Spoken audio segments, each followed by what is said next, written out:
Então, iniciando nossa palestra, né, agradeço mais uma vez o convite, né, do Programa de Pós-Graduação em Ciência de Área dos Materiais, para essa primeira jornada de seminários, né, online do programa.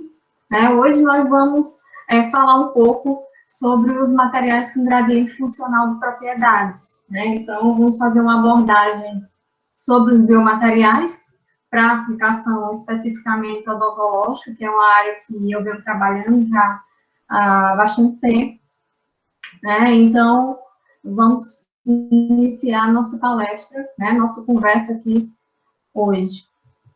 Tá? Então, para nós iniciarmos nossa conversa de hoje, nós temos alguns questionamentos que nós gostaríamos de responder ao longo da palestra, né? O que são os biomateriais? Então, a gente vai focar nessa parte, né? O que são os biomateriais? O que são os materiais cerâmicos avançados? Qual o avanço desses materiais na área odontológica? E o que são os FGMs, ou os materiais com gradiente funcional, né? Então, para que a gente possa chegar na aplicação e no entendimento do que seriam os materiais de gradiente funcional de propriedades, ou os materiais com gradiente funcional, a gente precisa andar um pouquinho para trás e analisar essas outras questões.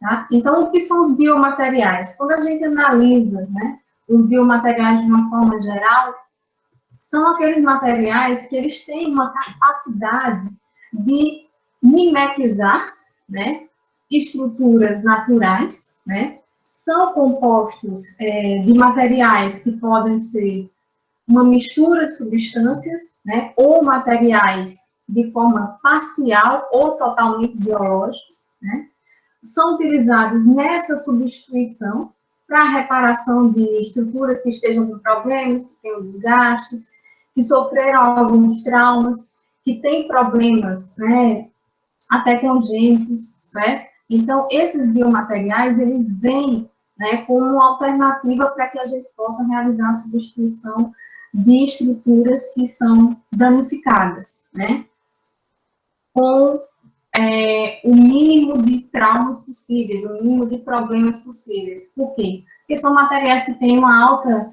biocompatibilidade. Então, se eu utilizo, por exemplo, um enxerto em um paciente, né, eu vou ter menores problemáticas de adesão, né, de osteointegração, certo? Então, eu vou estar ali minimizando os problemas desse meu paciente. E também, a longo prazo, eu não vou ter que estar modificando o tipo de material utilizado, né? Então, a origem dos biomateriais, ela pode ser de origem animal, né? Por exemplo, a gente tem o uso de colágeno, de fibras bovinas, suínas, como aplicação em biomateriais, ou eles podem ser de forma sintética, né? Podem ser produzidos em laboratório e ter esse desenvolvimento específico para atuar como um biomaterial.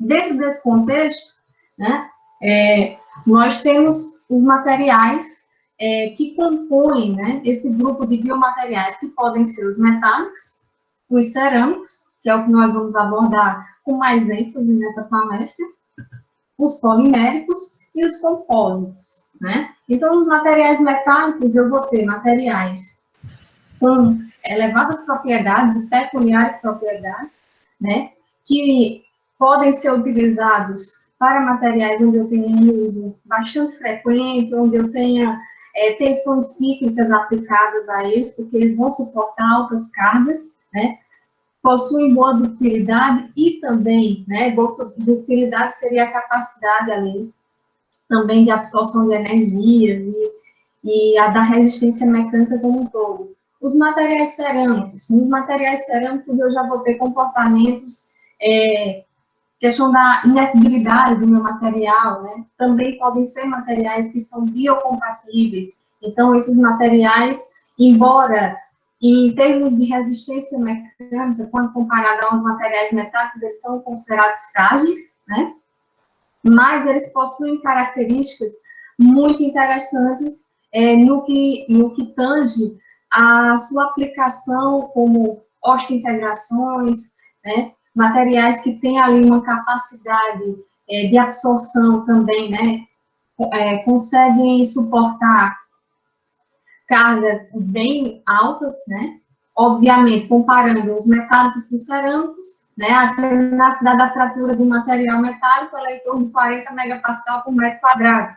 Se eu for olhar os materiais cerâmicos, ela é de 9 megapascal, né, por metro quadrado. Só que essa diferença entre as famílias de materiais, elas se complementam, né?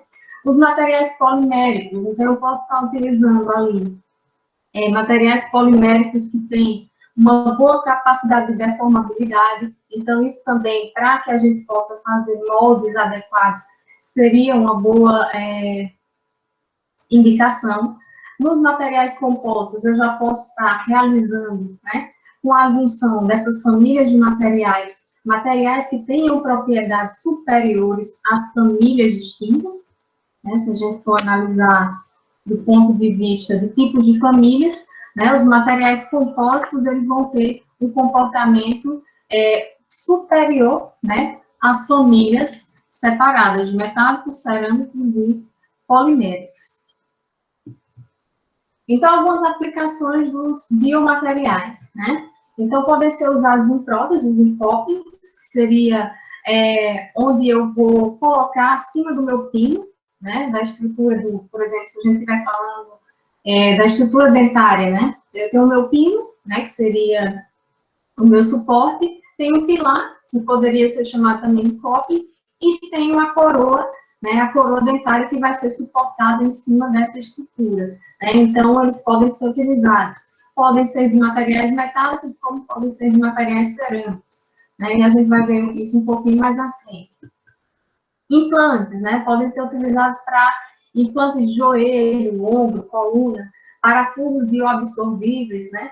Então, qual a intenção? É que a gente tenha o menor índice de rejeição possível, né, desses materiais quando em contato com áreas bio, né, ou seja, com o corpo humano, né. Lentes de contato, né, que são biomateriais, né, podem ser utilizados materiais cerâmicos, né, para esse tipo de lente de contato. A gente vê que hoje em dia uma das grandes utilizações, né, esteticamente falando, né, muita gente tem usado as lentes de contato, mas tem que se ver a questão da durabilidade, geralmente duram em torno de 20 anos, né, mas, obviamente, tem que se ter esse cuidado de que tipo de material vai ser utilizado, né, e também quais os procedimentos utilizados, né, porque, obviamente, eu vou ter que fazer algum desgaste superficial, né, no meu dente natural, para que eu possa acoplar e que haja uma adesão interessante dessa lente de contato e ela não desbaste ou ela caia com o tempo. Né? Então, tudo isso tem que ser analisado, se vale realmente a pena ou não. Né? Esteticamente é bastante bonito, mas tem as suas controvérsias também. Né? Embora as tecnologias estejam bastante avançadas, então, digamos, esses problemas, né, de adesão e tudo, eles podem ser cada dia mais minimizados. Né? Marca-passos, né, questão do controle ali dos batimentos cardíacos, então, pode ser utilizado um material, né, um biomaterial, catéteres também, né, para que a gente possa, cada dia mais, é mais fácil, né, da gente ter acesso às veias, né, a partir de catéteres, então isso aí já facilita bastante a vida das pessoas, então algumas das aplicações.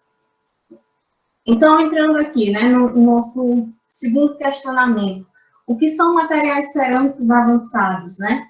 Então, quando a gente trabalha com materiais cerâmicos avançados, a gente analisa o seguinte: são materiais que são considerados de engenharia, né? Têm um desempenho bastante destacado, por quê? Porque eles são obtidos a partir de uma junção química, né? Ou seja, eles são produzidos em laboratório, né? Onde utilizam precursores ou produtos de alta pureza, né, para que eles possam ser produzidos, Então, são materiais que têm ali já uma aplicação específica, né? Eu não vou utilizar um material, por exemplo, um material cerâmico tradicional para uma aplicação muito minuciosa, né? Então, por isso que a gente tem que analisar devido ao grau de pureza, né? A gente tem que trabalhar com elevados graus de pureza.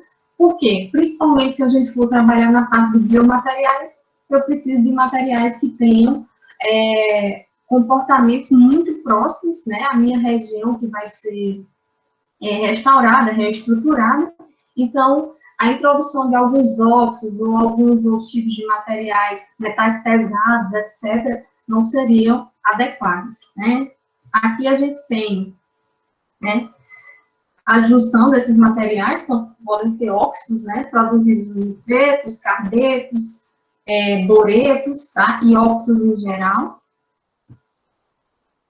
Geralmente, esses materiais, se a gente for analisar do ponto de vista mecânico, eles vão ter um comportamento superior, né, aos analisados, por exemplo, para materiais cerâmicos tradicionais, né? Por quê? Porque eu estou introduzindo ali, eu estou realizando dopagens no meu material, né? Então, relembrando aí o conceito de dopagem, é a introdução de um outro elemento na mistura cristalina que vai modificar a característica do material como um todo. E, consequentemente, ele modifica a propriedade mecânica do material, né? A gente vai falar muito aqui de propriedades mecânicas, porque é o foco do nosso trabalho, mas ele pode alterar bastante outras propriedades. Por exemplo, o material cerâmico tradicional, que é conhecidamente não condutor, né? Eu posso introduzir ali um elemento, né, a minha estrutura, posso fazer uma dopagem com outros tipos de materiais e eles se transformar num material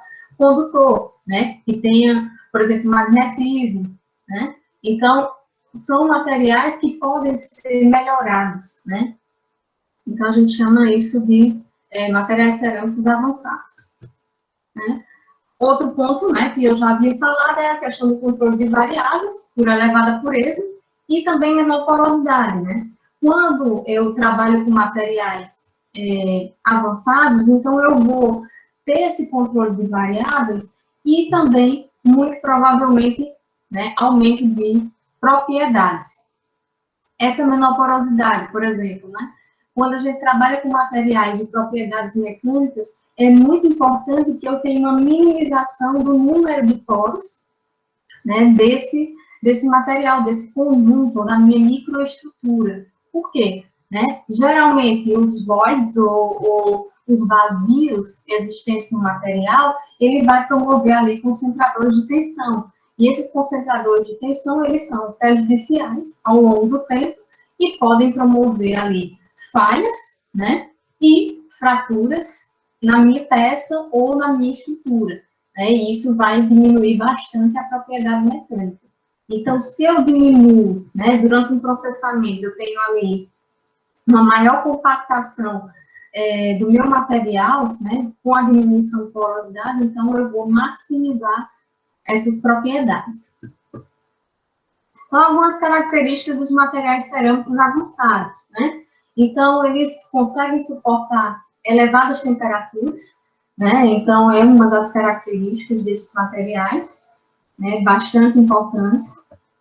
Tem uma maior resistência, né, a corrosivos químicos, justamente porque eu tenho uma menor interação, né? Eu não vou ter tantas trocas eletrônicas, certo? Então, as regiões, né, de cátodo, ânodo, de introdução de íons, né, eu não vou ter tantas trocas, certo? Então, o meu material, ele pode ali ser mais resistente, né, corrosivamente dizendo, tá? Então, ele não vai ter tanto desgaste corrosivo. Uma das implicações, né, dos materiais cerâmicos avançados ainda é a sua fragilidade, sua baixa tenacidade, né? Só relembrando o conceito de tenacidade é a capacidade do material de absorver energia até a sua fratura, né? Então, são materiais que, mesmo tendo propriedades superiores, né, eles ainda possuem baixa tenacidade, e isso limita o uso deles em algumas aplicações, tá? Mas cada dia mais tem materiais que estão sendo utilizados e a introdução de outros dopantes para que essas características sejam cada dia melhoradas, né? Embora esses materiais ainda façam parte, né, dos materiais cerâmicos, né, que tem uma característica já conhecida como sendo materiais frágeis, né? Só para deixar um pouco claro, né? Então, aqui a gente tem algumas figurinhas com algumas aplicações, né, desses materiais. Os materiais cerâmicos avançados como biomateriais, né? Então, o início das pesquisas, né, ele foi realizado aí em torno de 1930 por Albin, né, utilizando o fosfato tricálcico, né? Então, eles começaram a utilizar esse material, né, na substituição de algumas estruturas e viram que esse material ele poderia ser interessante, né? Em 1980, na década de 80, né, começaram a aparecer outros materiais cerâmicos, né, com aplicações na medicina e na odontologia. Então, em 1930, né, iniciou esse uso, né, e 50 anos depois nós tivemos, vamos dizer, que realmente o início das aplicações focadas na medicina e na odontologia, né. Então, algumas cerâmicas, né, que possuem um melhor desempenho, né, podem ser citadas aqui, por exemplo, biovidros, né, que são materiais que têm uma capacidade muito boa, né, de bioabsorção, então são bastante utilizados, né. São materiais que geralmente eles têm uma característica amorfa, né, mas também podem ser utilizados partículas cristalinas na estrutura deles, para que ele aumente um pouco mais da biocompatibilidade, características do material. A zircônio, né, a zircônio a gente vai falar um pouco mais dela lá na frente, mas é um material que possui uma resistência mecânica bastante interessante, né, e elevada, se comparada a outros tipos de cerâmicas, né. A alumina, né, ela é menos rígida do que a zircônio, então pode ser utilizada aí na junção de utilização de outros materiais, mas também é muito usada na odontologia. O beta-fosfato tricálcico, né, que também é outro material bastante utilizado, né, como também a hidroxiapatita para a questão da osteointegração, porque esses materiais eles tendem a facilitar, né, o crescimento dos tecidos, né, de ósseos, né, e conseguem restaurar melhor as estruturas, né, como um todo. Então, a sua utilização é bastante interessante. Então, algumas características das cerâmicas odontológicas, né? Aqui a gente vai citar algumas que são das principais utilizadas, né? Elas geralmente são inorgânicas, né? São compostas de materiais de sólidos não metálicos, né? Sua produção pode ser realizada em altas temperaturas, né? Então, o tratamento térmico delas pode ser realizado a altas temperaturas, porque elas têm uma boa resistência térmica, né? Podem ser, né, são compostas de óxidos mais elementos metálicos ou semimetálicos, como, por exemplo, alumínio, cálcio, o potássio, o sódio, o magnésio, o titânio e o zircônio, né? Aqui, né, a gente tem aí uma das aplicações, né, de utilização desses materiais, essas cerâmicas odontológicas, e aqui aquela estrutura que eu havia falado, né, onde eu tenho aqui meu implante, né, que seria o meu pino, né, o meu pilar, que pode ser de material cerâmico, por exemplo, pode ser de zircônio, e uma coroa, né, que pode ser de porcelana, né, por exemplo. A gente depois vai entender o porquê que eu não posso usar, ou porquê que não seria indicado usar, por exemplo, uma coroa totalmente de zircônio, né. Isso aí pode ser uma pergunta para a gente questionar depois, tá? Mas essa estrutura aqui, vocês estão vendo, né, que a gente utiliza o material metálico, né, e na superfície, né, onde é visível, certo? Eu vou utilizar materiais cerâmicos, né? Obviamente, se trata de uma questão estética, né, porque os materiais metálicos, né, eles são materiais que não têm uma translucidez muito boa, né, então são materiais que são mais problemáticos quando, né, da incidência da luz. Então, isso esteticamente é um problema. Qual o avanço desses materiais na área odontológica? Então, o desenvolvimento de pesquisas, ele visa, obviamente, a questão de melhoramento de propriedades. Então, também deve ser alinhado a fatores estéticos. Não adianta a gente também analisar apenas os fatores estéticos e deixar as propriedades de lado, ou analisar apenas as propriedades e deixar os fatores estéticos de lado. Por quê? Porque a intenção dos biomateriais é que a gente consiga mimetizar o melhor possível, né, as características naturais. Durabilidade de restaurações e estruturas, né, então a gente tem que aliar propriedades, fatores estéticos e também a questão da meia-vida do meio material utilizado, a durabilidade, né. Questão da reabilitação oral, né, é bastante importante esse ponto de vista, né, nós temos aí no grupo alguns odontólogos, então eles sabem o quão importante é essa questão da reabilitação oral, né? Por exemplo, se eu perco uma estrutura, por exemplo, um dente, né? Então eu vou modificar, né, a minha oclusão, vou modificar o comportamento e a distribuição de tensões ao longo da minha estrutura, tá? Da minha arcada. Então eu vou ter alterações, né? Obviamente, com a introdução de um implante, eu vou também ter alterações. Então, tudo isso tem que ser analisado de um ponto de vista macro, né, para que não gere problemas para o paciente e que haja um conforto, né, superior em relação a isso.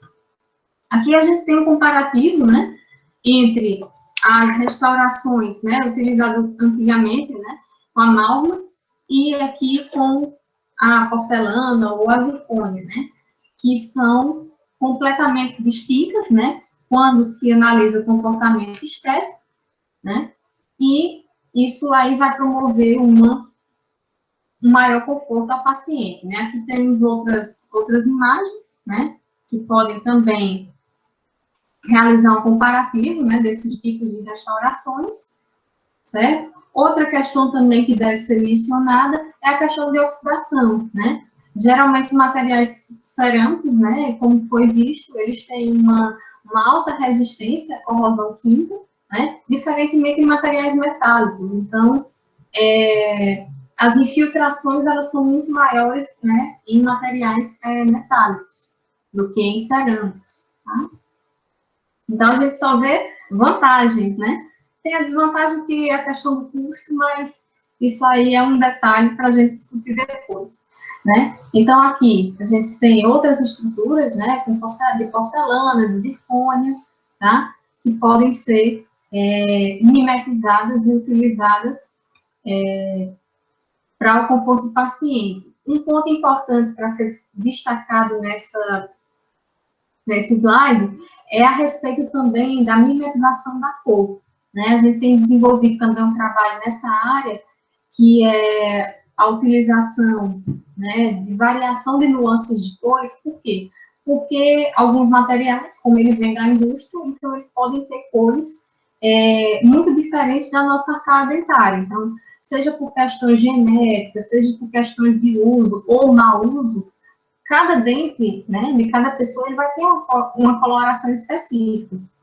Então, é importante que a gente consiga mimetizar também, não só a característica da estrutura como um todo, como também a questão da coloração do dente, né, que eu acho que é também um ponto primordial. Eu acho que vocês já devem ter visualizado algumas restaurações ou algumas substituições, né, de dentes que a pessoa já vê logo, ó, a pessoa deu um sorriso e já se vê que aquele dente não é original, né, porque existe uma diferença muito grande, tá?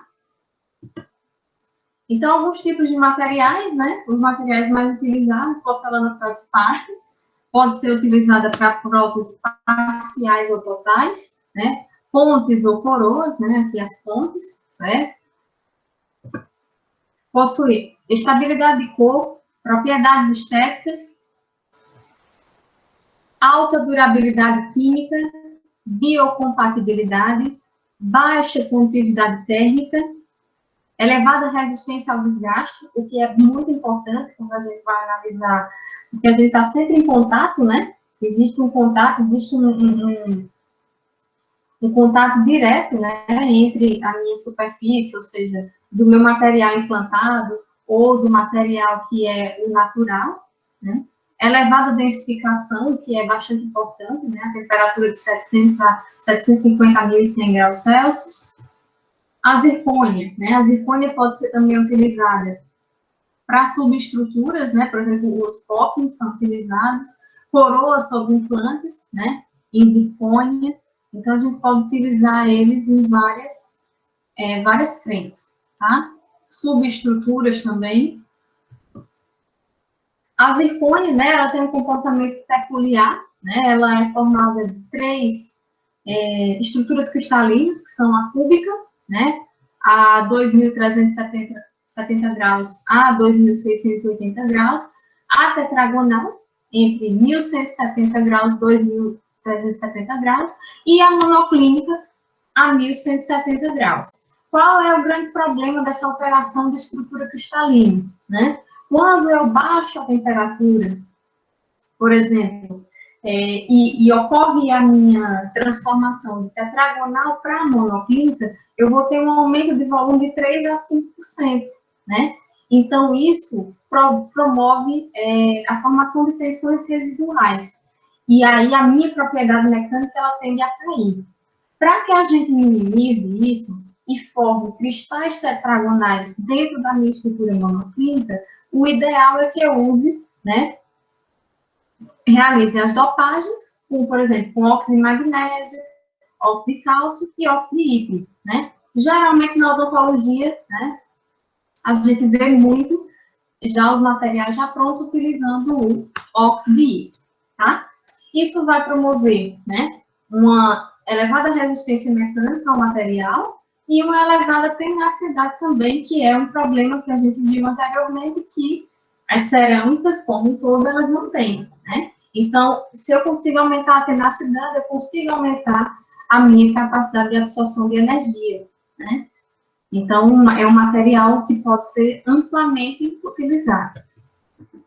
A hidroxiapatita, né, como eu já havia falado antes, né, é um material que tem uma constituição mineral, né, de 30% a 70% da massa dos ossos e dos dentes.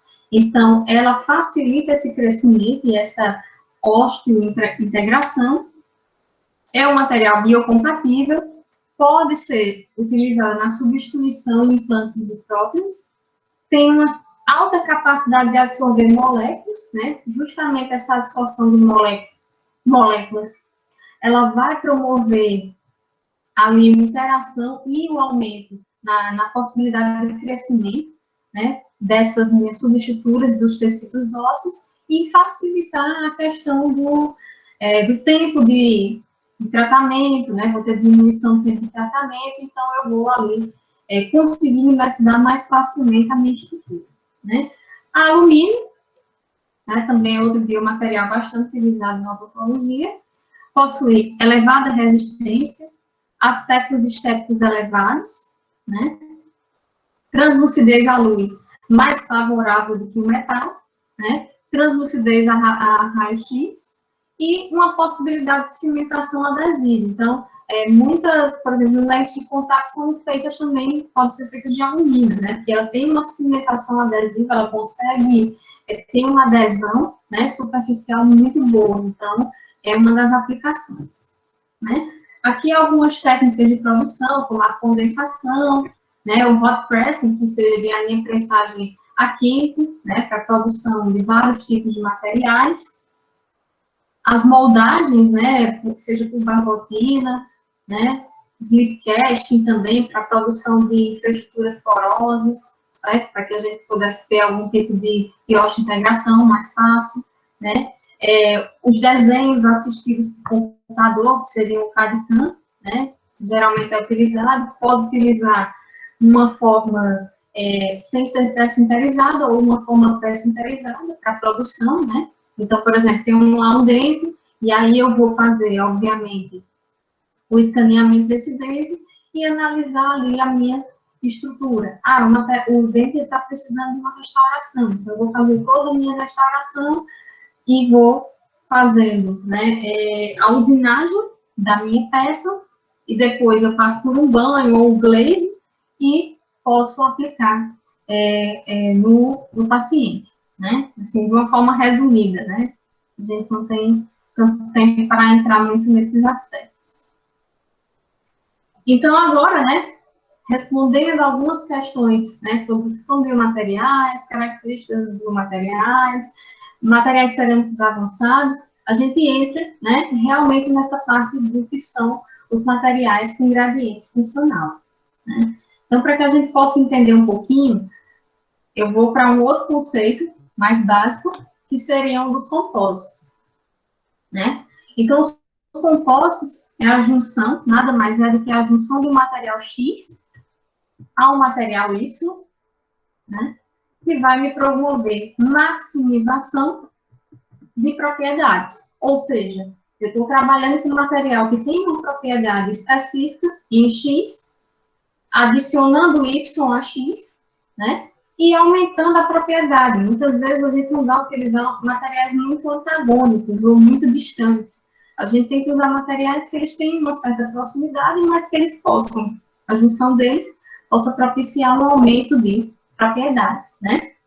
Outra questão também que se fala muito é a diferença entre compostos e compostos, né? Quando a gente analisa os compostos, a gente está analisando o comportamento físico, né? Então, materiais com comportamentos físicos distintos, eles podem ser considerados compostos. Já os compostos, eles podem ter características físicas próximas. Vai ser uma junção química, né? Então, muita gente pode até confundir um composto e um compósito, tá? Então, só para a gente deixar isso aí pincelado, tá? Então, alguns compostos, a gente vai entrar um pouquinho na parte de compostos cerâmicos, né? Que é composto de um reforço, né? E uma matriz. Geralmente, esse reforço, ele é mais duro do que a minha matriz, né? Ele é resistente, tá? Ele é mais rígido do que a matriz, justamente por quê?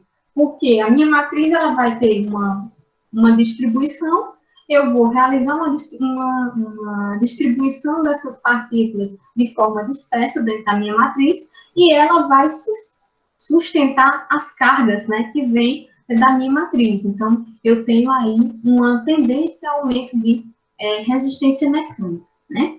Podem ser de formatos esféricos, em placas, geometria regular ou irregular. Vai depender muito do tipo de material que você vai, do tipo de aplicação, na verdade, que você vai utilizar, tá? Aqui a gente tem um esqueminha clássico, né? Que seria aqui uma matriz, né? Um composto cerâmico.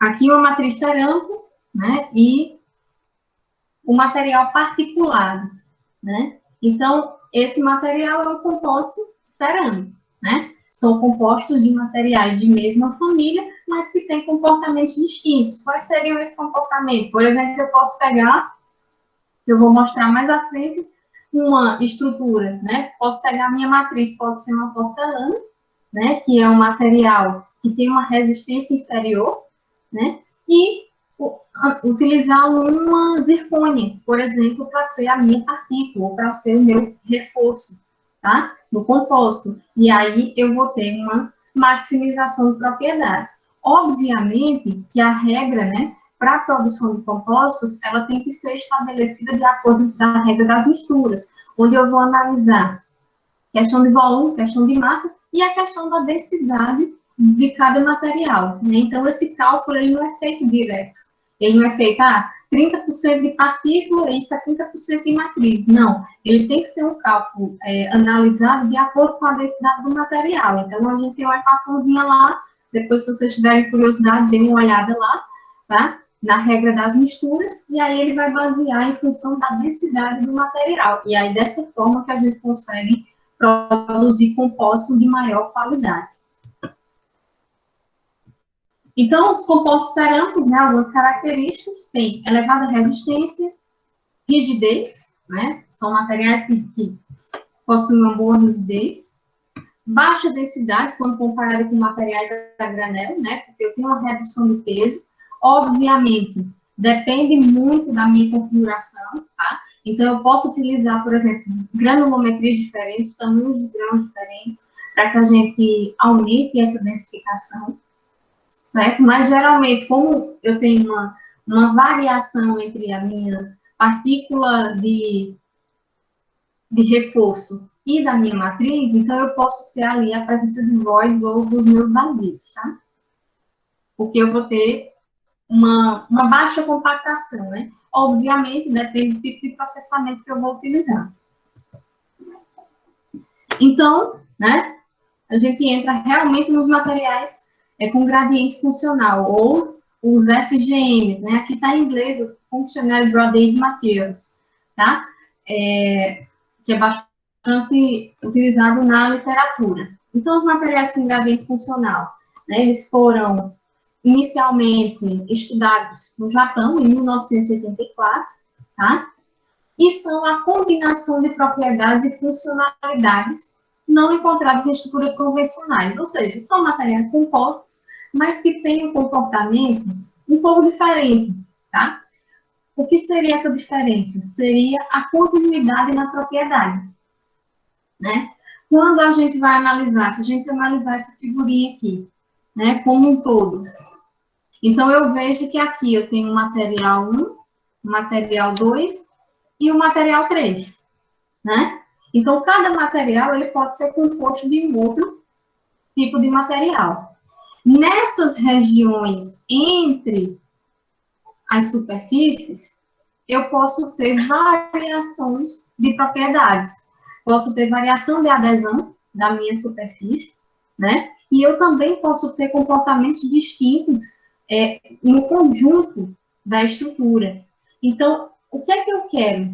Eu quero minimizar essas diferenças entre as camadas, ou seja, as diferenças interlinhas, né, nas interlinhas, para que eu possa maximizar o contexto, né, ou a característica mecânica do meu material. Então, por isso, o uso dos materiais com gradiente funcional é tão importante, tá?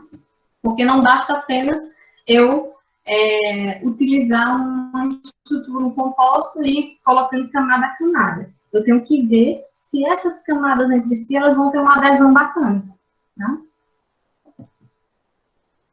Então, aqui, né, o conceito dos materiais com gradiente funcional.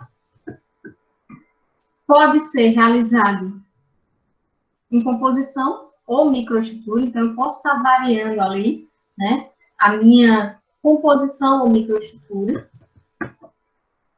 Posso também estar atuando, né, os materiais de gradiente funcional sob distâncias micro ou macroscópicas, né, então vai depender, obviamente, da minha aplicação. Os projetos, obviamente, são para necessidades muito específicas, né, porque vem um custo atrelado, né, a isso. Podem ser alterados, né, com isso. Questões mecânicas, térmicas, por exemplo, condução ou isolamento, químicas, resistência à corrosão, tá? Então, todos esses comportamentos, eles podem ser bastante modificados se eu utilizar os conceitos dos materiais com gradiente funcional. Aqui algumas características, né? Variação gradual do comportamento, né? Produção de peças com variação contínua, né? Como eu já havia falado, composição química, microestrutural e estrutura cristalina, variação gradual de comportamento, né? Funcionalidade a partir da necessidade do uso, minimização de problemas de interface, né? Que seriam as tensões residuais, adesão nas interleias, né, que seria a questão dos formatos sanduíches, né. Aqui a gente tem um esquema bem clássico dos materiais com com gradiente funcional de propriedades, tá? Então, a gente tem aqui, né, se a gente for olhar essa estrutura aqui como um todo, eu vou ver aqui que na minha, vamos chamar de o preto, né, as partículas pretas de 1 e as branquinhas de 2. Então, obviamente, eu estou iniciando aqui, né, o meu material, né, que seria a minha matriz, certo? Com partículas só de 2, né? À medida que eu vou aumentando, né, ou vou aumentando a quantidade de material, eu vou adicionando 1 dentro de 2, né? E isso aqui, obviamente, tem que ser de uma forma bem distribuída, né? Para que eu chegue à minha estrutura 1 e eu tenha uma maior adesão, né? E interação entre as duas regiões. Se eu fizesse no modo tradicional, né? Pegar aqui, essa estrutura aqui toda sendo 2, né? E essa daqui sendo 1, eu ia ter um problema aqui, ó, né? O desenho não está muito legal, mas acho que dá para a gente entender. Eu ia ter um problema aqui na interlayer, que seria um problema ocasionado pela diferença de propriedades, né? Ou pela diferença de características do material. Então, eu quero minimizar isso, né? Então, eu quero evitar que hajam os steps, né? Ou seja, os degraus, e que eu tenha um material com comportamento mais contínuo, né? Ou seja, realmente formação de um gradiente. Então, eu posso ter aqui a matriz, né? A minha matriz, e a variação dos substratos, né? Até chegar à minha superfície, certo? Isso aí vai promover aumento de resistência, por exemplo, ao choque térmico e uma dissipação. Por quê? Porque o material está misturado nas várias alturas, né? Alguns desafios dos materiais com gradiente funcional são dominar as variáveis de processamento, visando a formação do gradiente, tá? Então, obviamente que controlar essas variações é muito importante, porque senão eu posso passar de uma região com zero de material até X material, tá? Então, essas questões podem ser avaliadas, tá? Para que a gente possa analisar o gradiente como um todo. Compatibilizar tanto a retração linear, né? Tanto a retração linear, que ocorre muito em materiais cerâmicos, durante a secagem e sinterização, o que é um grande problema, que aí isso aí vai promover muito desbaste, ou muito descascamento, né, falando da forma não técnica, né, das minhas superfícies. Taxas de densificação de comportamentos termomecânicos distintos, que aí às vezes a gente não quer que o material tenha, tá? E aqui, né, a gente tem aí a nossa variação do módulo em função da minha altura, né? Então, obviamente que eu quero um material que ele tenha o maior gradiente possível, certo? Algumas aplicações, né, podem ser utilizadas na engenharia aeroespacial, o que é muito, muito interessante, certo?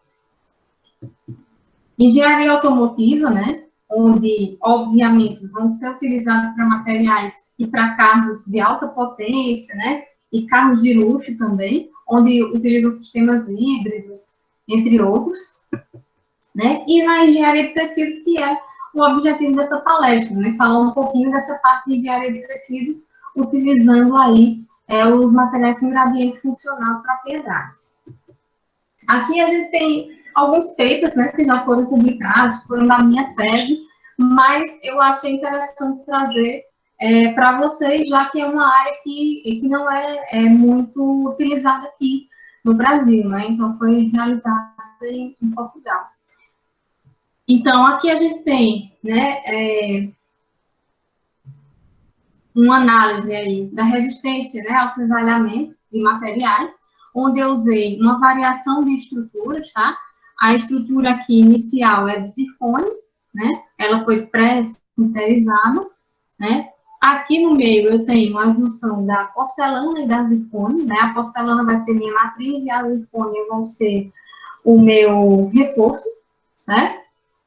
Esse valor de 30% ele foi utilizado, nós fizemos vários testes, né? Foram mais de 600 amostras, se eu não me engano, na época.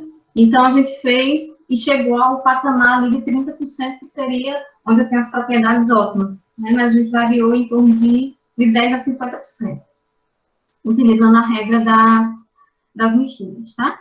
Então, nessa análise aqui, o que foi que eu modifiquei? Eu apenas modifiquei a superfície. Aqui a gente fez o jateamento, né, com CNC na estrutura e introduziu as camadas, né? Na figura seguinte, né, que é esse comportamento aqui,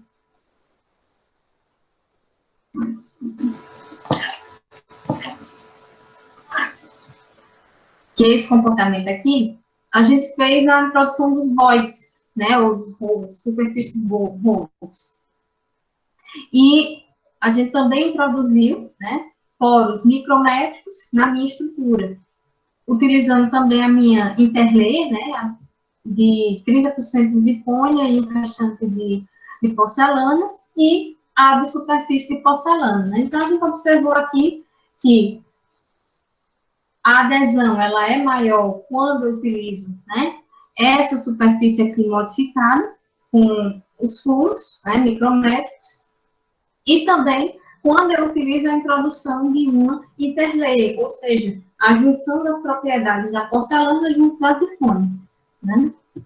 Nesse outro artigo aqui, a gente tinha falado um pouquinho sobre a questão do desgaste, né, da zircônia, né, da porcelana reforçada com zircônia, né? Então, a gente verificou aqui que, obviamente, a alteração nas propriedades, elas vão depender muito de quê? Muito da quantidade da zircônia que é incorporada à minha porcelana, certo? No meu composto como um todo. Aqui, né, a gente também teve um outro estudo tribológico, né, que também foi da cerâmica, tá?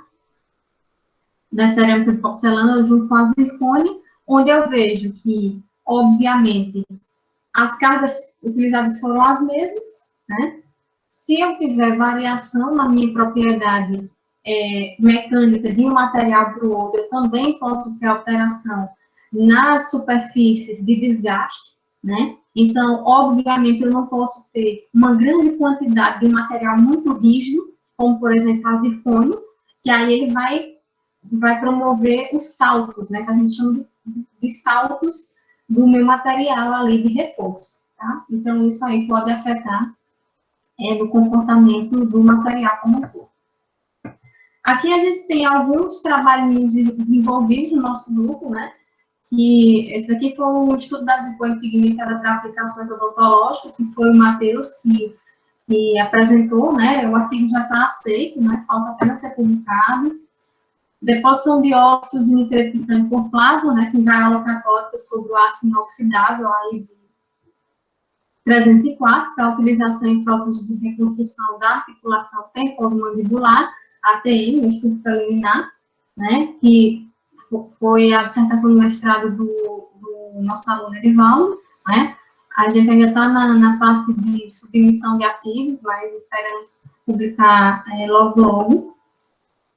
Outro trabalhinho que a gente está desenvolvendo, junto com parceria com o laboratório de plasma, né, do professor Romo, e também com a parceria da doutora Denise Couto, né, que é o estudo comparativo entre próteses odontológicas à base de ligas níquel-cromo e cobalto-cromo, né, onde a gente vai utilizar o plasma, né, para fazer esse tratamento superficial e analisar a diferença desses pHs, né, também no comportamento do material. Outros trabalhos também derivou do trabalho de dissertação da Nicole, que ela vai analisar apenas as ligas de níquel-cromo.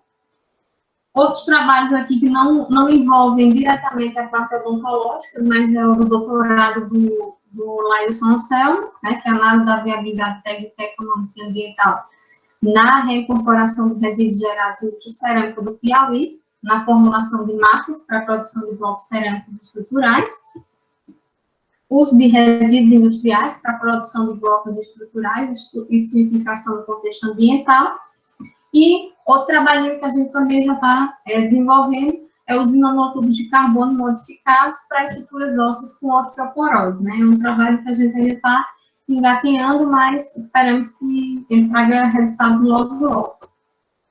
Aqui é a nossa equipe de trabalho, né? O Laílson, aluno doutorado, o Edivaldo, nosso aluno de mestrado já defendeu, mas tem pretensões de continuar conosco, né? E está continuando conosco para doutorado.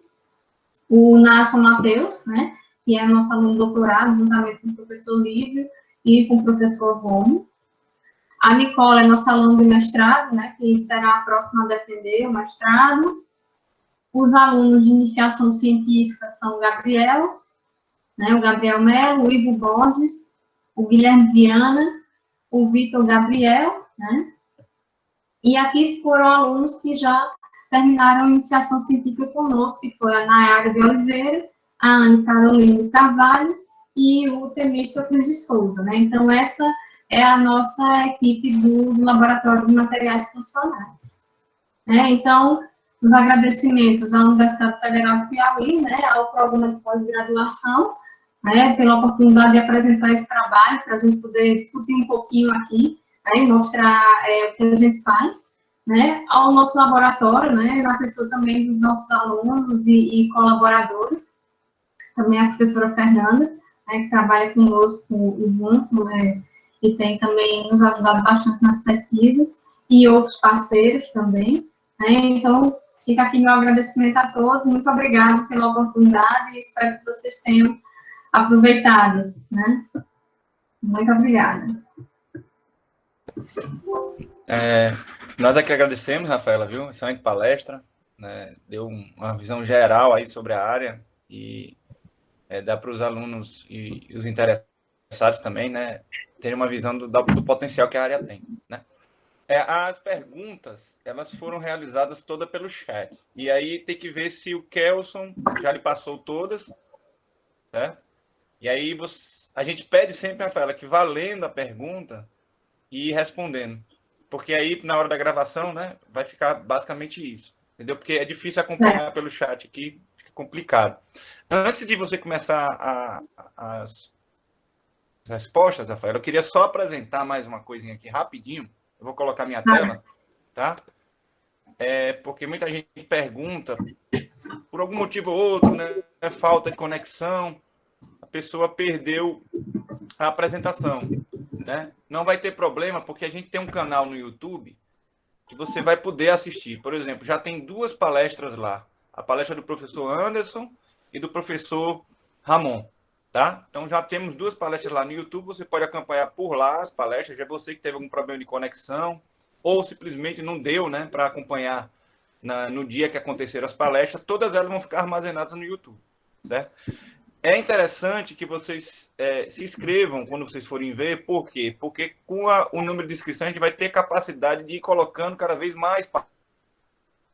Eles vão chegar uma hora que eles vão limitar, certo? Que a gente vai apresentar lá.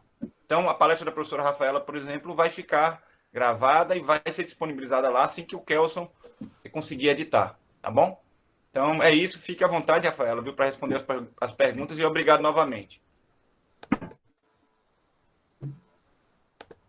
Sim, né, voltando aqui, né, as primeiras perguntas, né, aqui a professora Marcília Rocha, né, a porcelana, a zircônia e o dente possuem coeficiente de dilatação térmica muito próximo, certo? Nós temos que avaliar que tipo de zircônia e que tipo de porcelana é utilizada, mas eles têm que ter uma boa compatibilidade de variação térmica. Por quê?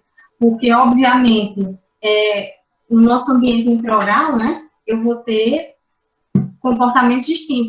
Tomei algo que aumentou a minha temperatura, né? Ou eu tenho variações de comportamento microestrutural, né? Então, elas têm que ter um coeficiente muito próximo, porque senão eu vou ter variação ali de expansão, né? Expansão térmica. Então, isso é um grande problema na minha estrutura como um todo, tá? Então, respondendo a pergunta, elas têm que ter uma boa compatibilidade térmica também, né?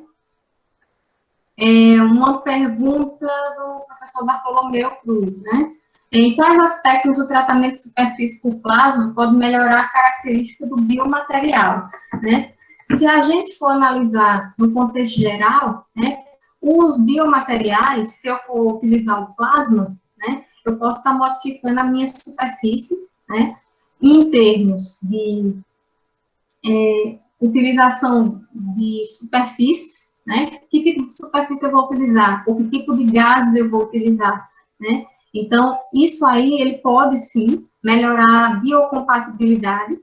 Outro aspecto que eu posso analisar também é a questão da adesão, né? Porque, geralmente, materiais, né, que tenham uma superfície muito plana, né, eu posso ali ter uma variação de adesão.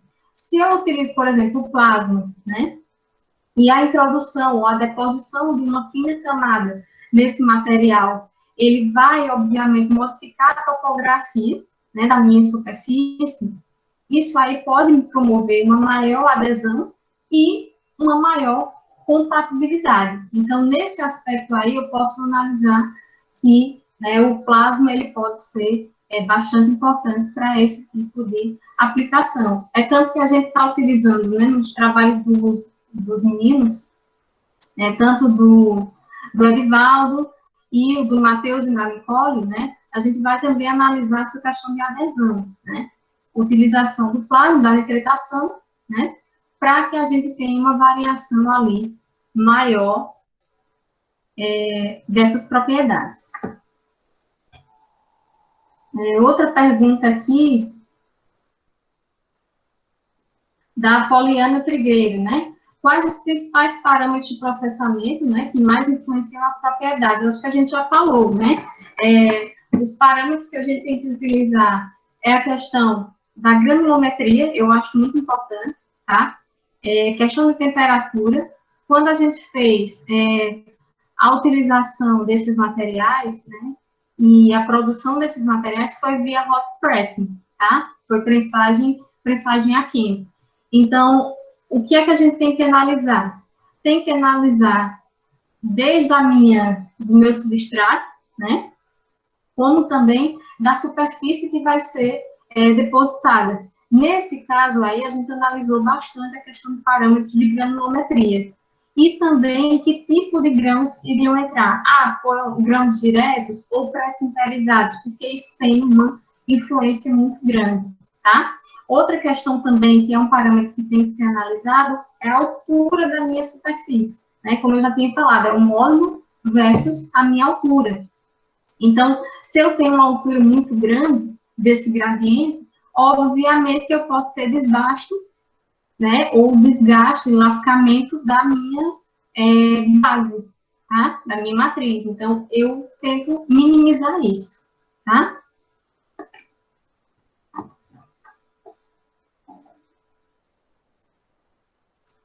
O Lucas Ítalo, né? Levando em consideração que as cerâmicas podem ter diferentes resistências ao choque térmico e transferência de calor, como é feito o controle de diferença de gradientes térmicos, né? Para que não ocorra fratura nas interfaces no modo de síntese por sinterização.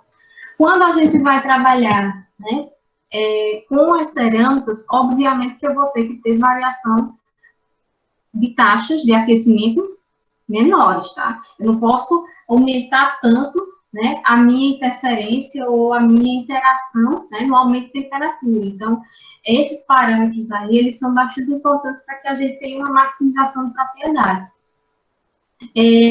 Outro ponto que deve ser analisado também, né, em relação a questões térmicas, é justamente isso. Se eu tenho uma variação muito grande de um material, né, obviamente que ele vai ter também um gradiente de temperatura diferente, né? Então, eu tenho que ter uma maior compatibilidade, é tanto que quando a gente utiliza, eu posso utilizar a porcelana, posso utilizar a alumina, né? A alumina é muito utilizada para a porcelana porque elas têm questões de condutividade térmica muito próximas, tá? Já a zircônia tem uma alteração, mas a gente não vai como a quantidade, geralmente, do reforço dentro da matriz não é tão superior, então eu não tenho como te dizer, vai influenciar diretamente, mas o comportamento dela, a junção ou o conjunto, né, do meu material como um todo, ele não vai ter tantas alterações. Eu acho que a professora Marcília me fez uma pergunta aqui.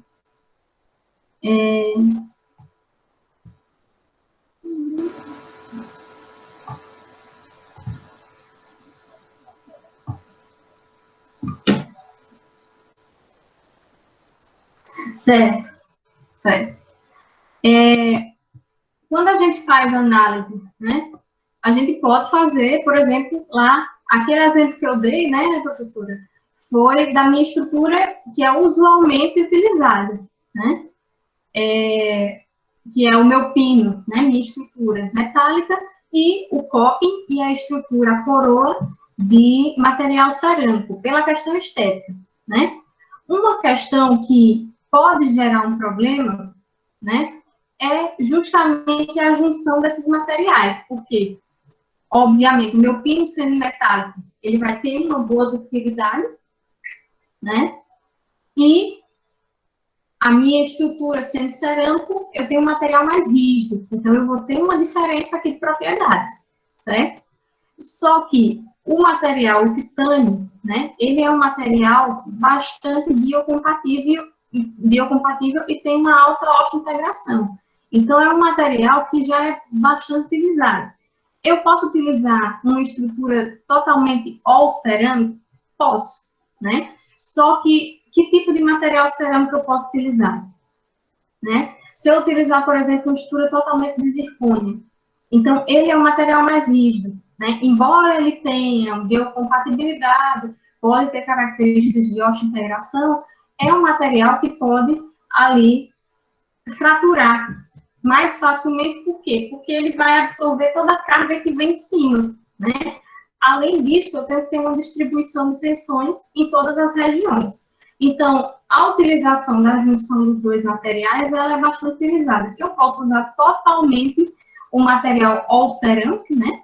Mas também tem a questão do custo atrelado, né? Então, se eu quero, por um contexto estético, utilizar o meu copo, né, ou a minha estrutura, e a coroa apenas de material cerâmico, porque eu vou utilizar ou vou encarecer o processo utilizando uma estrutura que vai ficar inclusa, né, sendo um material tão caro, né? Além disso, tem a questão do processamento. É muito mais fácil eu produzir um pino metálico do que produzir um pino de zircônia e um material all cerâmico. Não sei se eu respondi a sua pergunta. Obrigada, Milton.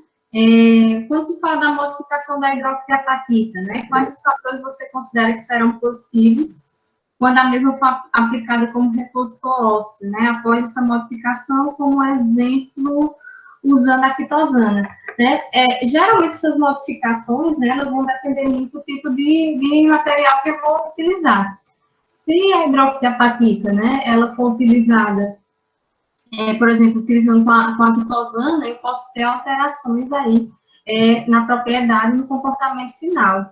Não é muito a minha área, né, mas, assim, o que eu entendo da hidroxiapatita é que quanto mais, né, a gente utiliza ela, maior a probabilidade de crescimento, né, dessas superfícies, e a utilização da quitosana pode ser também uma alternativa para a gente levar isso a um maior aperfeiçoamento do material como um todo. Né?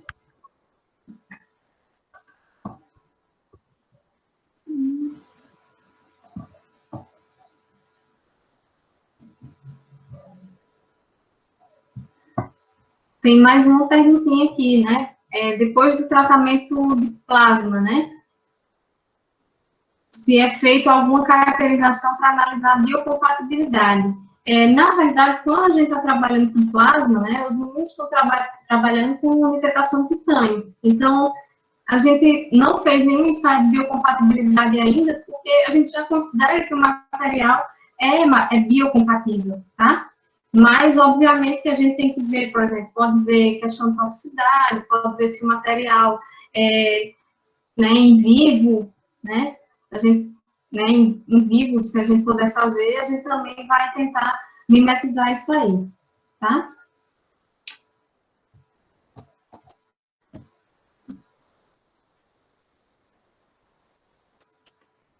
Agradeço a todos.